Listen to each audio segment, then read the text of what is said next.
Lukona. So they, of course, called already for Ace Magashule to step aside, given the ANC's own statements about this issue. What do you reckon? Well, Shehan, I mean, if those statements are coming from within the ranks of the ANC, they will probably be persuasive enough. But if they are coming from opposition parties, I don't think the ANC would pay them any mind. Also, I'm not so certain as to why opposition parties would wish to dictate how the ANC deals with its own internal affairs, because if Magashule remains in place and remains the face of the organization, as we have seen with some of the campaigns for the by-elections, that should work to the best interest of the opposition parties. I suppose it's trying to stoke divisions within the party and create prevailing sentiment that Ace Magashule should step aside. I don't foresee him do that, Shehan, because part of these resolutions that the NEC has been taking, we tried to interrogate them at some point to say some elements of them might as well be unconstitutional in terms of the ANC. The only way I see it possible for Ace Magashule to truly leave that seat is if he is charged with disciplinary action and then he's suspended by the NEC. Otherwise, voluntarily stepping aside would be voluntarily donating the mandate given to him by those branches that voted him into place.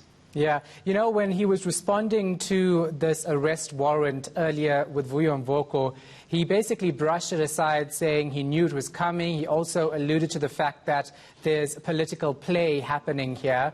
But the ANC, as we well know, has divisions. We know that there are different sides to this party. Is that what we're seeing unfold right now in front of us? Is that really what's happening here? Well, Shehan, if I answer in the affirmative to that action, then we would by extension be saying that the Hawks and the NPA are factionalized and are acting in the best interests of some faction or the other within the ANC, and I would be very cautious to attend to a statement of that nature. However, I'm also not naive not to know that there are still elements within the law enforcement agencies that still play politics, so there hasn't been a thorough cleanup of all those state agencies. And of course, in some instances, people will use the power that they have to try and influence certain political outcomes, knowing full well that if a certain person is charged, it may have ramifications for their political standing within the party. And if a person is protected and not charged, it continues to insulate them from attacks within the ranks of the party. So I think we are treading very carefully here. We are coming from a moment where these law enforcement agencies were indeed hollowed out and used as political vehicles in overt ways. If you look at how some cases were suppressed and some were attempted to be accelerated. So we are not over that era, but I think that there has been some cleanup of these agencies. So we must try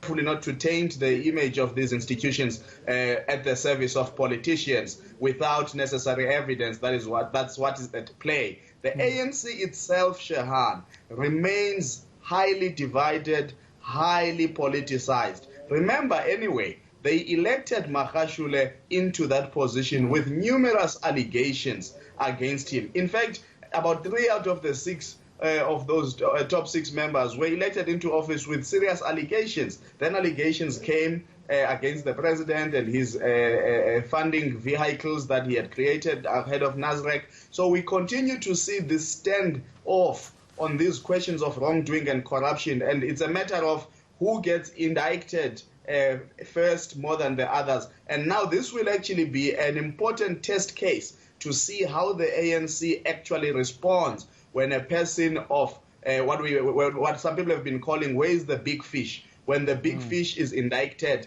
and a removal from political office or a move to remove that person from political office, even if temporarily, might have knock-on domino effects on the organization and its divisions or its unity that they've been calling for. So it's going to be a difficult point for the ANC. I think we are going to see a lot of uncertainty in weeks to come. And the ANC might not act as quick as society expects it to on the question of Magashule. Yeah, and history speaks for itself, doesn't it, especially when it comes to the ANC acting. So what's the right move then, given that we're going into by-elections tomorrow and then municipal elections next year? It's pretty obvious to us, but we know how the ANC works. Well, Shehan, the reality is that if this fight against corruption is going to take a serious rhythm and tempo, as we have seen in the last 2 months or so, the reality is that even by the time local government elections in 2021 come, we will still be seeing arrests, we will be seeing ANC leaders in and out of courts, we might see some trials finally begin, because remember that another problem we have is the time between the arrests and the start of trials. So we might be without any trial starting in 2020. I mean, we are a month and a half or so to the finish line of this year. So 2021 is going to be a very difficult year for the ANC, because a number of implicated people associated with the organization will be standing trial. The Zondo Commission will be publishing its report, hopefully, at some point next year ahead of the 2021 local government elections. So the ANC is really having a moment of reckoning, but a moment of reckoning with behavior that it has